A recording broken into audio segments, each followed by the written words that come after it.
우리는 오늘 가장 근본적인 질문을 하나 하고자 합니다. 목회가 무엇인가? 라고 말입니다. 아마 이 이야기는 우리들이 늘 경험하고 있는 현장에 있기 때문에 밤을 새워 해도 다 하지 못할 것입니다. 그런데 오늘 성경은 이 목회의 본질이 무엇인지를 아주 명쾌하게 말하고 있습니다. 목회라는 그림 속에는 건물을 짓는 것부터 전도하고 신방하고 설교를 준비하고 그리고 심지어 은행과 거래하고 그리고 병자들을 돌보는 가난한 사람들을 구제하는 모든 일에까지 목회가 아닌 것이 없습니다. 그러나 그것들 중 아무것도 목회의 본질은 아닙니다. 목회의 본질을 설교에서 찾지만 사실 그것도 어떻게 보면 설교는 하나의 수단일 뿐이고 궁극적으로 무엇을 하고자 하는 바가 있기 때문에 설교를 하는 것이 아니겠습니까? 오늘 이 편지는 사도 바울이 로마의 감옥 속에서 어쩌면 순교를 당할지 모르는 순간에 쓴 빌립보 교인들을 향한 편지입니다. 오늘 여기에서 보면 그가 목회가 무엇인지를 명쾌하게 말해주고 있습니다. 그것은 바로 목회란 사랑을 풍성하게 하는 것, 이것이 바로 목회입니다. 하나님의 사람 아우구스티누스는 자기의 책 속에서 전도란 하나님 사랑하지 않는 사람을 설득해서 하나님을 사랑하게 하는 것이라고 정의하였습니다. 그러면 목회는 그렇게 하나님 사랑하지 않는 사람을 설득해서 사랑하게 하고 하나님을 이미 사랑한 사람들을 점점 더 설득해서 하나님을 더 많이 사랑하게 하는 것이 목회라고 하는 것입니다. 그래서 목회의 성공은 얼마나 커다란 교회를 이루었는가에 달린 것이 아니라 얼마나 많은 성도들이 얼마나 마음 깊이 진심으로 하나님을 사랑하게 되었는가 하는 것입니다. 오늘 성경에 보면 내가 기도하노라 너희 사랑을 점점 더 풍성하게 하사라고 하였습니다. 여기서 풍성하게 하다라는 그리스어 단어는 페리시우에라는 단어인데 우물처럼 가장자리가 쳐 있는데 물이 계속 솟아나서 그 가장자리에 흘러 넘치는 그 동작을 나타내는 단어입니다. 그러니까 그리스도인이면 하나님을 사랑하지 않는 사람이 없고 조금씩은 하나님을 사랑한다고 말할 수 있지만 그 하나님의 사랑을 점점 더 풍성하게 해서 그 흘러 넘치도록 만들어주는 것이 목회다라고 하는 것입니다. 그래서 목회를 잘하는 사람은 자신도 하나님을 점점 더 사랑하고 성도들도 하나님을 점점 더 사랑하게 해 준 사람이 목회를 잘한 사람이라고 말할 수가 있는 것입니다. 아무리 많은 사람을 모았다 할지라도 그 사람들이 목회를 통해서 하나님을 사랑하고 사람을 사랑하지 않는다면 시기와 다툼으로 일관하고 있다면 그 목회는 결코 성공한 목회일 수가 없는 것입니다. 그래서 목회의 정의는 사람의 마음속에 하나님의 사랑을 점점 더 풍성하게 하는 것이다 라고 그렇게 말할 수 있는 것입니다. 자, 그러면 이 사랑은 어디서 생겨나는 것일까요? 하나님은 이 모든 세계를 당신의 지혜와 사랑 속에서 창조하셨습니다. 태초 이전에는 아무것도 없었고 오직 영원부터 계신 하나님만 계셨습니다. 그러나 그 하나님은 홀로 계시지 아니하셨으니 하나님은 처음부터 성부, 성자, 성령 세 위격으로 계셨습니다. 서로를 알고 사랑하시는 교통 속에서 삼위일체 하나님으로 계셨습니다. 만약에 사랑하는 자가 없고 사랑받는 자가 없다면 사랑하는 일은 없을 것입니다. 그런데 하나님은 성부, 성자, 성령님이 사랑하시고 사랑을 받으시고 이러시면서 하나님은 영원 전부터 사랑이셨습니다. 그 하나님의 사랑을 본따서 이 세상에 인류를 만드신 것입니다. 아담과 그 이후 이어지는 창조를 보십시오. 놀랍게 하나님은 한 사람만 흙으로 만드시고 아무도 흙으로 만들지 않으셨습니다. 한 사람만 흙으로 만들어 당신과 다른 존재임을 보이시고 두 번째 사람은 그 사람의 신체의 일부를 취하여 만드시고 세 번째 사람은 두 사람의 성적인 결합을 통하여 이 세상에 태어나게 하셨고 이하의 모든 인류를 그렇게 창조하셨습니다. 이유가 무엇 때문인지 아십니까? 삼위일체 하나님이 세 분인 것 같지만 사실은 한 하나님인 것처럼 세 인격을 가지고 있지만 한 하나님인 것처럼 모든 인류를 한 사람 안에 두시기 위함이었습니다. 그래서 하나님이 처음 사람과 두 번째 사람을 지으셨을 때에 둘을 서로 사랑하게 하셨습니다. 그래서 이는 내 뼈 중의 뼈요 살 중의 살이라 고백하게 하심으로 혼인이 성립하게 하셨고 이 놀라운 고백은 결혼할 남녀에게만 해당될 고백이 아니라 이후에 태어나는 모든 인류가 똑같이 고백해야 할 것이었습니다. 만약에 죄가 들어오지 않았더라면 당연히 아담과 하와 사이에서 태어난 가인을 보며 서로가 이는 내 뼈 중의 뼈요 살 중의 살이라 그랬을 것이고 죄가 들어오지 않았다면 가인이 아벨을 죽이는 대신 이는 내 뼈 중의 뼈요 살 중의 살이라 하지 않았겠습니까? 하나님은 온 인류를 그렇게 자신의 몸처럼 사랑하게 하기 위해서 인류를 창조하신 것입니다.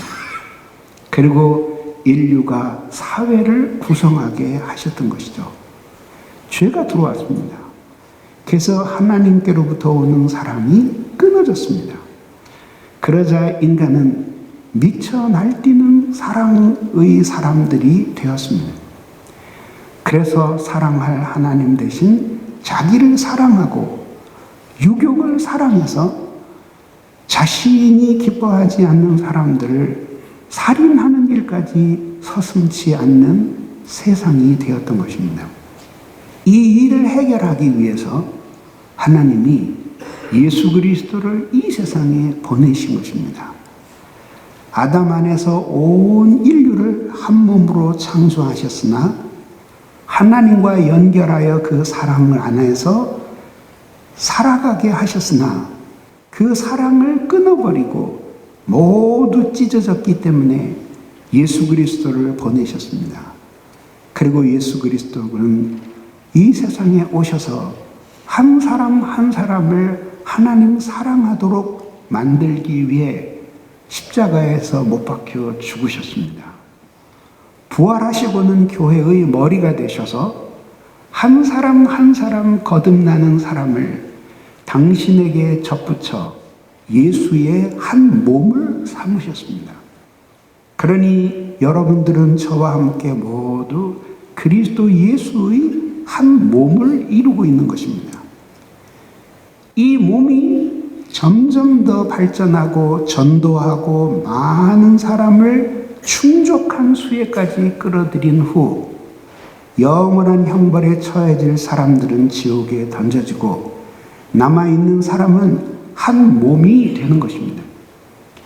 그렇게 이루어지는 한 몸의 사회는 서로를 뼈 중의 뼈, 살 중의 살처럼 여기는 사랑의 사회고, 바로 그 사회가 종말에 어떻게 이루어지게 될지를 미리 보여주기 위해서 하나님이 우선 교회를 당신의 몸으로 삼으신 것입니다. 그래서 교회가 이 세상에 보여줘야 할 가장 아름다운 모습은 하나님을 사랑하고 서로를 자신의 몸처럼 사랑하며 행복하게 사는 것입니다. 그것을 통해서 미움과 분쟁과 고통이 사라진 하나님 사랑 안에 있는 행복을 세상 사람들이 보고 자신도 저런 행복 속으로 들어가고 싶다고 만들어주는 것이 그리스도의 교회의 가장 중요한 사명인 것입니다. 우리는 모두 하나님과 원수되었던 사람들입니다. 그러다가 그리스도 예수의 복음을 듣고 하나님을 믿게 되었습니다. 하나님을 위해서 주님을 믿은 것이 아니라 내가 행복하기 위해서 예수를 믿은 것입니다. 그랬더니 하나님의 사랑을 만나게 되었습니다. 그래서 모든 구원받은 하나님의 자녀들의 마음에는 이런 고백이 있습니다. 나 같은 죄인 살리신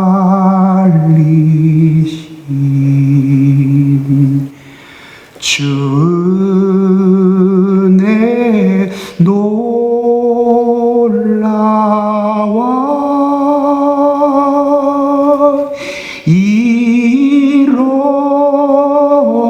이뤘던 생명 찾았고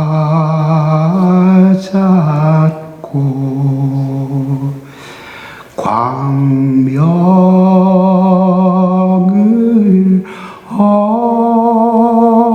얻었네. Was blind but now I see.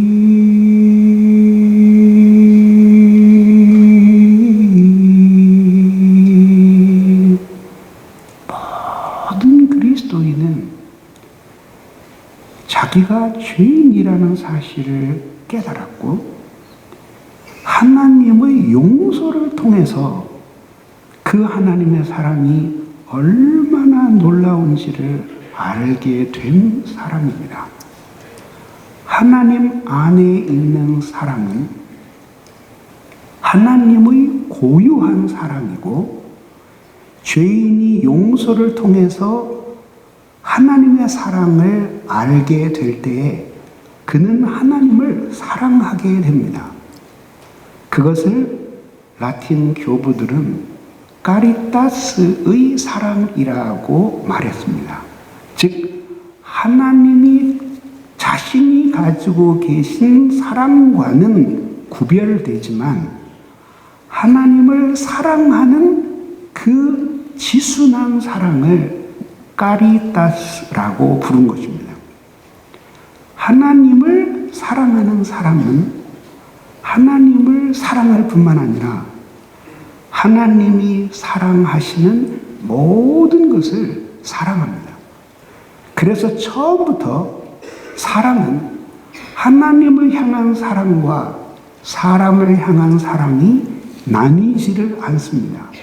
왜냐하면 하나님은 당신을 사랑하는 모든 사람에게 형제를 사랑하는 마음을 주시기 때문입니다.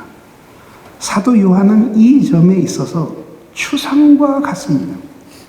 형제를 미워하는 자는 하나님의 생명이 없고 사망에 있는 자라고 분명하게 못 박습니다.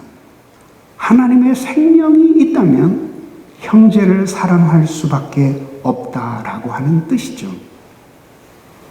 이렇게도 말합니다.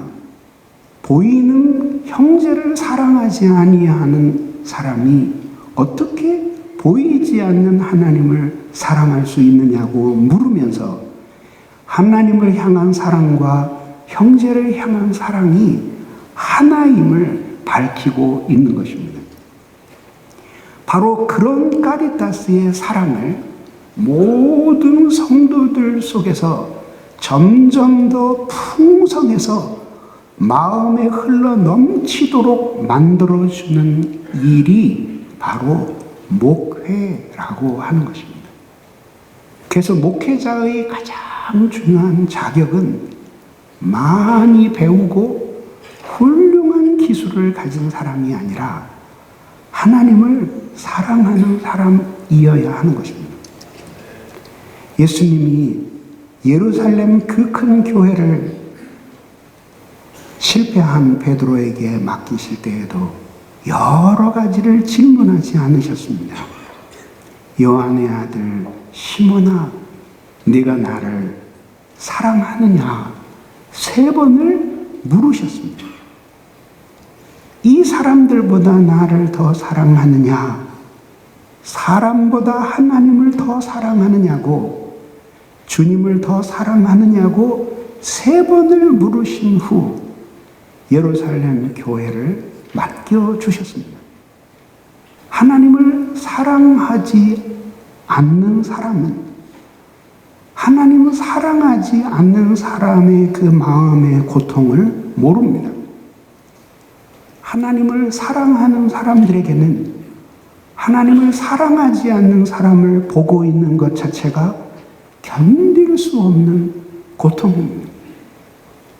주님이 이 세상에 계실 때 웃으셨다는 말씀은 없지만 눈물 흘리고 통곡하셨다는 기록은 3번이나 나오는데 이유가 무엇 때문이었습니까? 목자 잃은 양같이 유리하고 고생하는 하나님 사랑하지 않는 많은 사람들을 보시면서 안타까우셨기 때문에 예수님은 통곡과 눈물로 기도하셨던 것입니다. 저를 포함해서 목회자로서 오늘 양심을 걸고 우리 가슴에 손을 얹고 나의 일신의 괴로움이나 혹은 목회적인 고단함 때문이 아니라 우리가 돌보고 있는 한 영혼이 하나님을 사랑하지 않고 있기 때문에 우리가 흘린 마지막 눈물이 언제였습니까? 정말 우리는 우리의 양떼들이 모두 하나님을 사랑하기만 하면 우리는 우리의 목숨도 아낌없이 그리스도의 십자가에 드리워 그 목에서 피를 흘리고 죽을 수 있는 사람들인가요? 그 은혜를 주신 내 예수시니 이전보다 더욱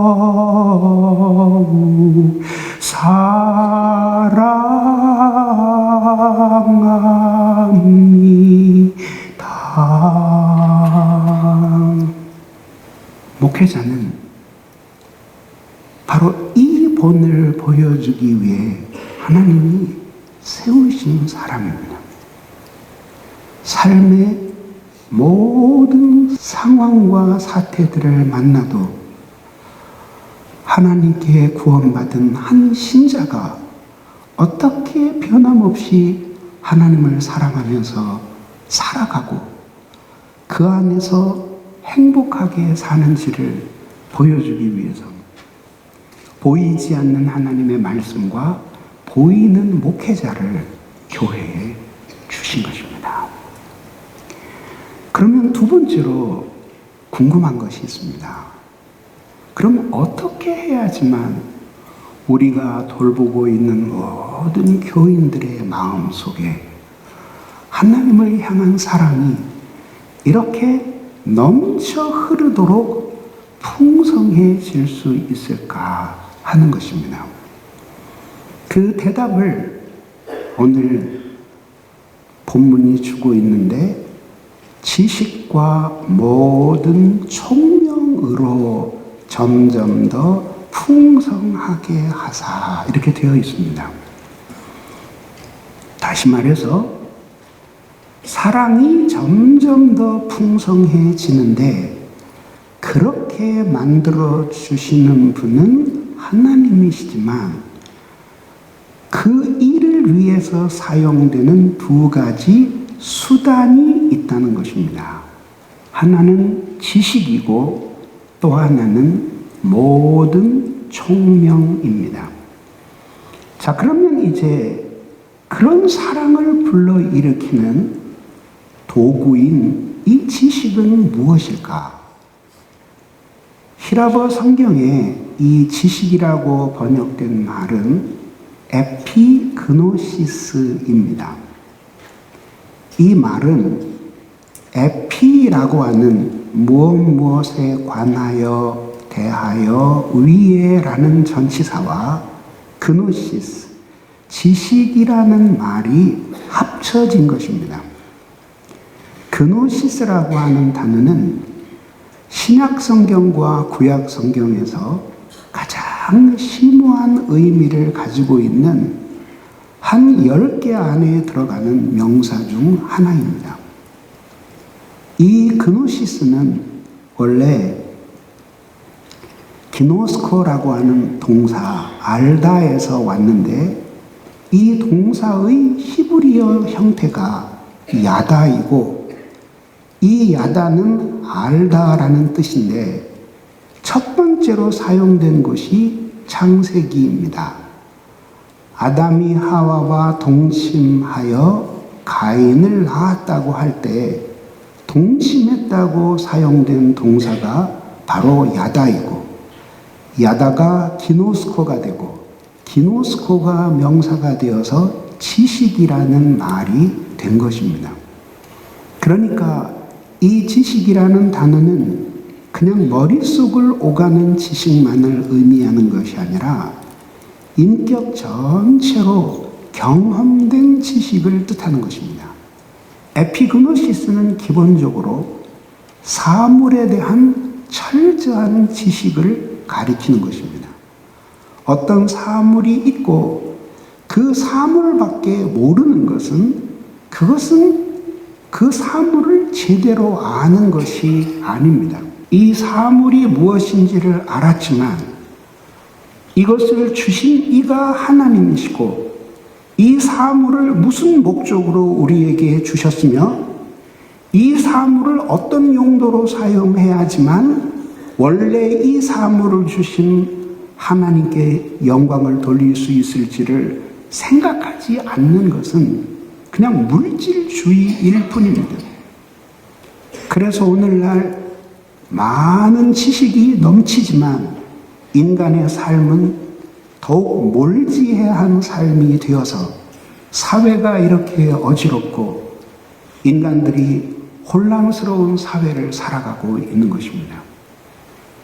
이런 속에서 이 에피그노시스라고 하는 말은 어떤 사물에 대한 철저한 지식입니다. 그리고 이 사물에는 모든 발 아래 구르는 작은 돌멩이로부터 하나님 자신까지를 포함합니다.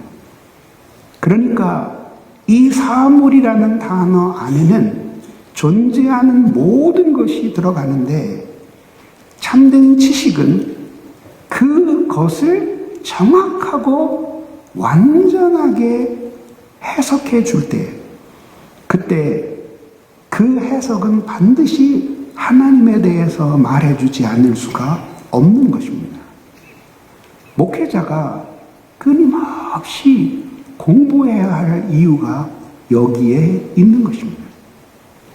1년, 2년, 3년, 4년, 5년, 10년 20년을 지나갔는데도 목회자의 입에서 나오는 설교가 전혀 새롭게 느껴지고, 그리고 어떤 말씀이 펼쳐질지를 예측할 수 없는 지식의 사람이 되어야 하는 것입니다. 이 모든 지식의 중심에는 당연히 하나님의 계시인 성경이 있고, 이 성경이 파문처럼 펼쳐지면서 이외의 모든 지식들의 세계가 있는 것입니다. 가장 중심에 성경이 있고, 가장 가까이에 신학이 있고, 그 주위에 일반 학문이 있고, 그 주위에 과학의 세계가 있고, 예술의 세계가 있고, 이렇게 펼쳐져 나가는 것입니다. 그리고 그것들은 인간이 잘못 해석했기 때문에 그렇지, 올바로 해석했다면 그 모든 학문의 세계는 하나님이 누구인지를 보여주는 웅장한 교양학이 되었을 것입니다. 그래서 목회자는 끊임없이 성경과 학문을 탐구하는 사람이 되어야 하는 것입니다. 그래서 목회자가 끊임없이 연구하고 학문을 공부하면서 종종 자신도 새로운 것을 깨달았다는 사실에 감격해서 스스로 그 지식 때문에 자기 자신이 감동을 받는 일들이 그치지 말아야 되는 것입니다. 그래서 성경과 책을 놓지 않고 끊임없이 공부함으로 에피그노시스의 사람이 되어 갈 때, 그때 여러분의 설교와 모든 가르침을 통해서 하나님을 사랑하지 않던 사람은 하나님을 사랑하게 되고, 하나님을 사랑하던 사람은 하나님을 점점 더 사랑하게 되는 변화가 일어나게 될 것입니다. 두 번째는 모든 총명입니다. 여기에서 모든이라고 붙인 이유는 칼빈이 해석한 바와 같이 깊이라기보다는 범위입니다. 여기에 총명이라고 하는 단어는 히라보로 아이스테시스라고 하는 단어인데, 이것은 아이스타노마이, 놀라다라는 동사에서 왔습니다. 그래서 아이스테시스라는 말은 무슨 뜻이냐면, 지식이 이렇게 원인과 결과의 관계를 추적해서 아는 것이라면, 아이스테시스는 눈에 보이는 사물을 뛰어넘어서 그 배후를 통찰하는 것입니다. 그래서 이것은 판단력과 관련이 되는 것입니다. 우리가 무신론자였다가 하나님이 계시다는 사실을 믿은 적이 있습니다. 그러나 우리는 설득되었기 때문에 믿은 것이 아닙니다.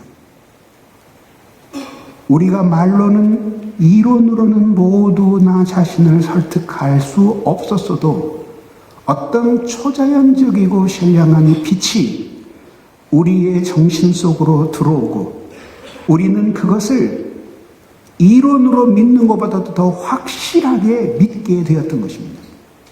이런 것들이 바로 아이스테시스예요. 그러니까 지식이 이성이라고 본다면 이 총명은 신앙이라고 보아도 무방하죠. 그래서 목회자가 하나님의 말씀을 설교하고 가르칠 때 사람들에게 성경에 관한 지식으로 잘 설명하고, 그리고 성령이 역사에서 하나님에 속한 신비한 것을 보여줄 수 있을 때에 하나님을 향해 냉담하던 사람의 마음은 점점 더 뜨겁게 사랑으로 불타오르게 되는 것입니다. 그러면 바로 왜 오늘날 우리가 목회해도 많은 사람이 하나님 사랑으로 돌아오지 않는가라고 하는 것에 대한 어느 정도의 답을 얻을 수가 있는 것입니다. 평생 잊어버리시지 않도록 그림을 그려보겠습니다. 자, 갈멜산 위에 불이 떨어졌고 불이 활활 타오르고 있습니다. 그 불은 하나님께로부터 온 불이었습니다. 그러나 그 불은 허공에 불타는 불이 아니었습니다. 그 밑에는 이미 쌓아두었던 장작이 있었습니다. 총명과 지식이라는 두 개의 장작 위에서 하나님을 향한 까리타스의 사랑이라는 불길들이 타오르는 것이죠. 그러니까 그 사랑이 그치지 않게 하기 위해서는 끊임없이 지식과 총명이 공급되어야 하고 성령께서 역사하셔서 그 불을 계속 타오르게 하셔야 하는 것입니다. 그러니 성령께서 하시는 일은 성령이 하실 일이고 우리가 할 수 있는 일은 모든 목회 활동을 통해서 하나님의 말씀을 온전히 지식으로 가르치고 그 하나님의 세계를 볼 수 있는 총명을 더하도록 이렇게 우리가 힘쓰는 것이 사랑의 목회를 위해서 우리가 할 수 있는 일들입니다. 하나님의 교회에서 진리에 대한 관심, 믿음의 관심이 사라지기 시작할 때 교회는 급속하게 세속화됩니다. 사랑했던 교회는 미워하게 되고 하나가 되었던 교회는 찢어지게 되고 그리고 서로를 섬기며 겸손했던 교회는 서로를 지배하고 교만하려고 하는 교회로 변하는 것입니다. 이 두 가지 내용을 정리하면 목회는 성도들의 마음에 하나님의 사랑을 점점 더 불타오르게 하는 것이고 이 일을 위해서는 지식의 목회가 필요하고 총명의 목회가 필요하다는 사실을 말씀을 드렸습니다. 그러면 이제 마지막으로 그러면 그렇게 그 성도들을 하나님의 사랑으로 불타오르게 해서 그 사람을 어떤 사람으로 만들고 싶은가 하는 것입니다. 이에 대해서 10절은 세 가지를 말하는데 첫째로 지극히 선한 것을 분별하며 둘째로 진실하며 셋째로 허물 없는 사람들이 되게 하기 위해서 우리는 지식과 총명으로 사랑을 불러일으키는 목회를 해야 된다고 가르치고 있는 것입니다. 우리가 끊임없이 복음을 전하고 많은 교인을 교회 안에 모으려고 합니다. 아마 이 점에 있어서 나는 그렇지 않다고 말하는 목회자는 없을 것입니다. 모든 목회자가 자신들의 교회에 더 많은 사람이 와서 말씀을 듣고 예수를 믿게 되기를 원합니다. 질문 드리고 싶은 것은 그가 만약에 하나님을 믿게 된다면 그러면 그 사람을 어떤 사람으로 만드시고 싶으세요? 교회에 충성하는 사람? 목사님을 떠받드는 사람? 그런 사람으로 만드시고 싶으세요? 성경은 아니라고 말합니다. 교회는 부득이하게 여러 가지 이유로 떠나야 할 수도 있고 목회자는 죽을 수도 있고 다른 곳으로 옮겨갈 수도 있습니다. 그러니 교회 자체를 위해 헌신하거나 혹은 목회자를 위해 충성하는 사람을 만드는 것은 하나님의 사랑의 목표가 아니죠. 그러면 무엇일까요? 그 충만한 지식과 총명으로 하나님을 사랑하게 만드는 것은 세 가지 사람으로 만들고 싶기 때문입니다. 첫째는 지극히 선한 것을 분별하며라고 했습니다. 예, 이것은 분별력을 가리키는 것이죠. 분별하다는 단어는 그리스어에서 도키마조라는 단어인데 그냥 분별하는 게 아니라 의심할 수 없이 실험을 해본 결과 분별하는 것입니다. 요새는 나무가 아니면서도 나무와 똑같은 가구들이 많이 있습니다. 눈으로 봐서 우리는 나무가 아닌지를 분간하지 못합니다. 칼로 긁어보면 나무인지 나무 모양의 필름을 입혔는지 우리는 알게 되죠. 이런 행위를 가리켜서 도키마조 분별하다라는 용어를 사용하는 것입니다.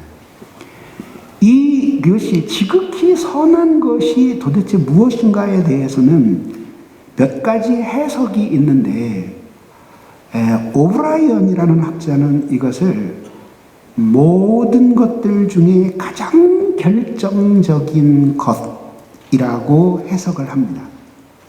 그러니까 인생에 있어서 어떤 문제는 이래도 되고 저래도 되는 문제가 있고 그래서는 절대 안 되는 결정적인 문제가 있는데 이 두 사안을 혼돈하는 데서 인생의 오류가 생겨난다고 보는 것이죠. 분별력은 하나님 앞에 결정적인 것과 결정적이지 않은 것, 자유롭게 해도 되는 것과 꼭 지켜야 되는 것을 분별해낼 수 있는 분별력이라고 보는 것입니다. 그런가 하면 또 어떤 분들은 그렇게 해석하지 않고 이것을 가장 좋은 것이라고 해석을 합니다. 우리말 성경은 지금 두 번째 것을 따른 것이죠. 좋아 보이지만 사실은 좋지 않은 것과 안 좋아 보이지만 결국엔 아주 좋은 그것을 분별해내서 이렇게 인간의 생각에 쉽게 휘둘리지 않고 인생의 사태를 파악할 수 있는 그 무엇을 말하는 것이죠. 그래서 매일매일 운동을 하고 매일매일 자신에 대해서 철저히 관리하는 일은 매우 귀찮은 일입니다. 그리고 편한 대로 사는 것보다 불편한 일입니다. 그러나 그렇게 편한 대로 자기 마음대로 건강을 상하면서 사는 그 일이 가장 좋은 선택이라고는 말할 수 없죠. 그런 점에서 지극히 선한 것이 무엇인지를 분별하는 거죠.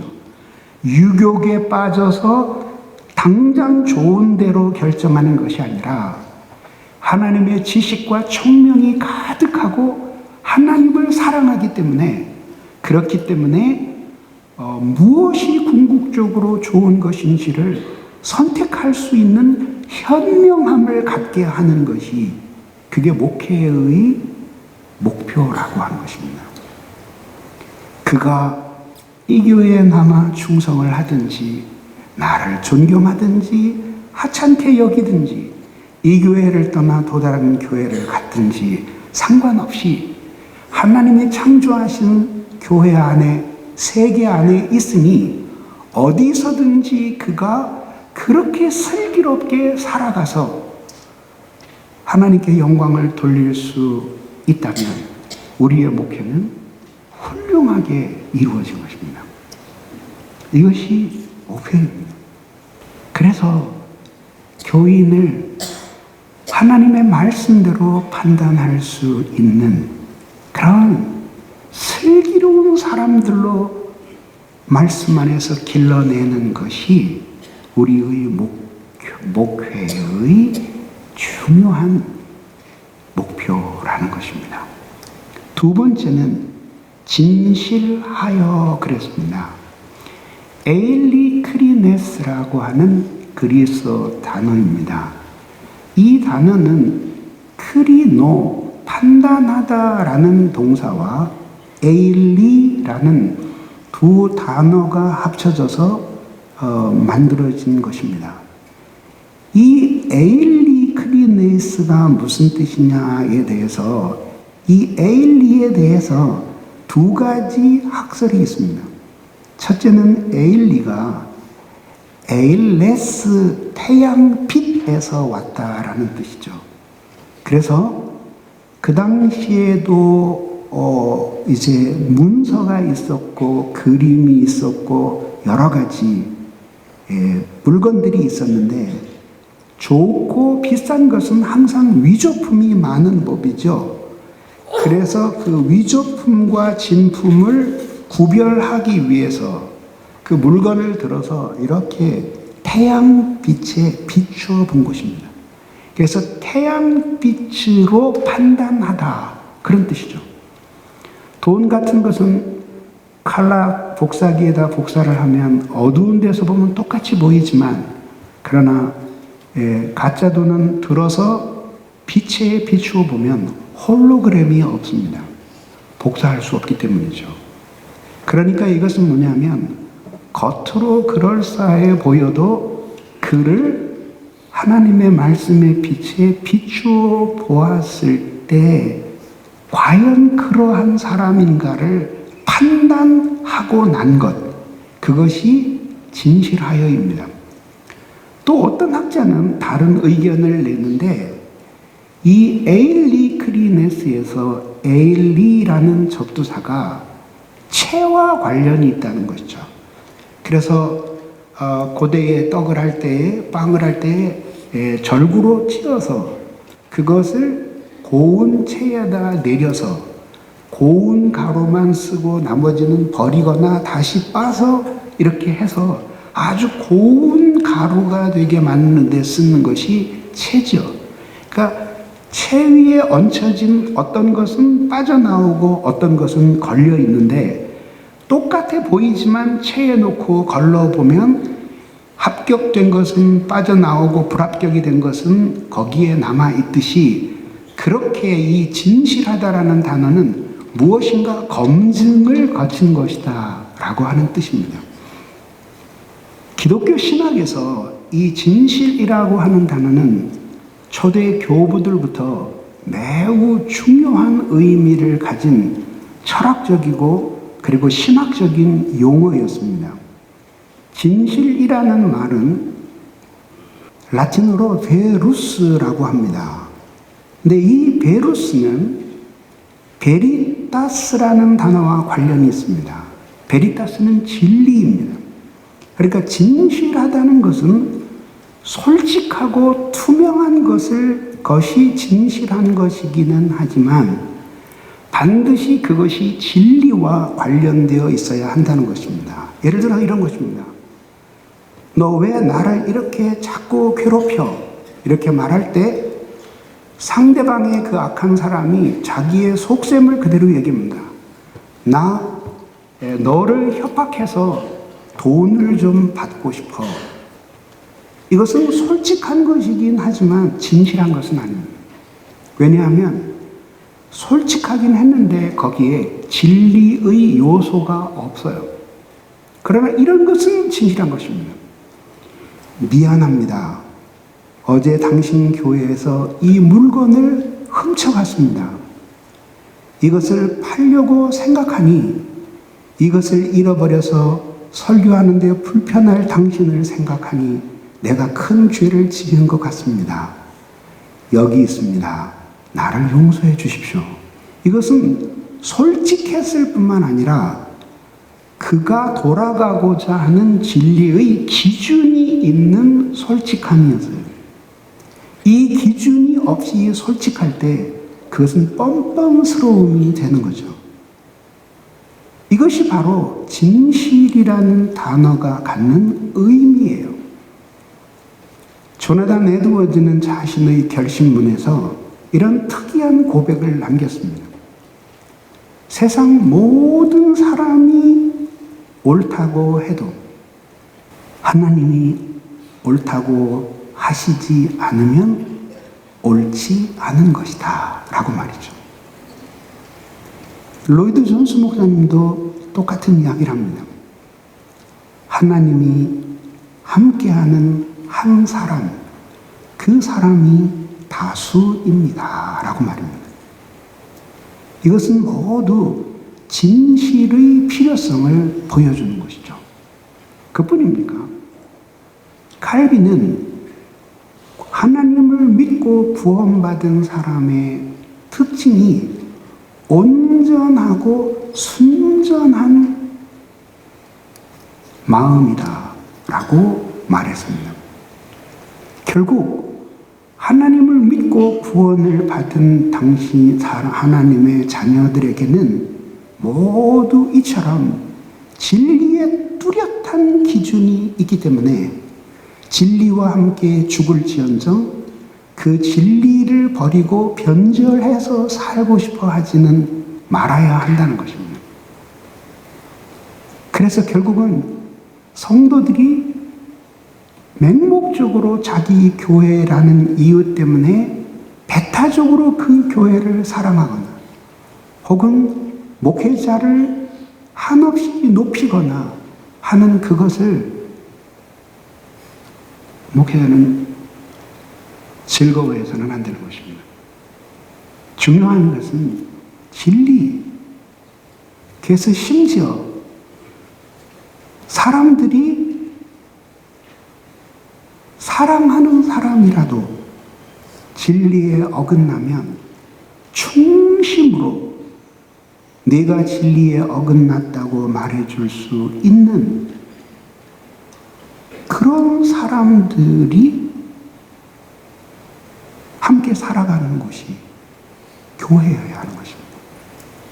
오늘날 만약에 예수님이 좌판에 성공, 번영, 명예, 부, 물질, 장수 모든 것과 함께 진실을 함께 놓으셨을 때 아마 가장 마지막에 팔릴 상품이 진실일 거예요.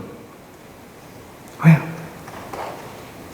이런 시대에 진실하게 살아간다고 하는 것은 너무 고단한 일이고 때로는 너무 힘든 일이기 때문이죠. 그런데 오늘 사도 바울은 목회의 목표에 대해서 말합니다. 하나님의 사랑을 불붙게 하는 이유는 그들로 하여금 진실한 사람들이 되게 하기 위해서 하나님이 그렇게 하시는 것이라 하는 것입니다. 마지막 세 번째는 허물이 없이 그리스도의 날까지 이르고 하였습니다. 이 허물에 대해서 여러 가지 해석이 있는데 저는 동방의 교부였던 크리소스톰의 표준적인 해석을 지지합니다. 황금의 입이라고 불리웠던 크리소스톰은 이 구절을 이렇게 해석했습니다.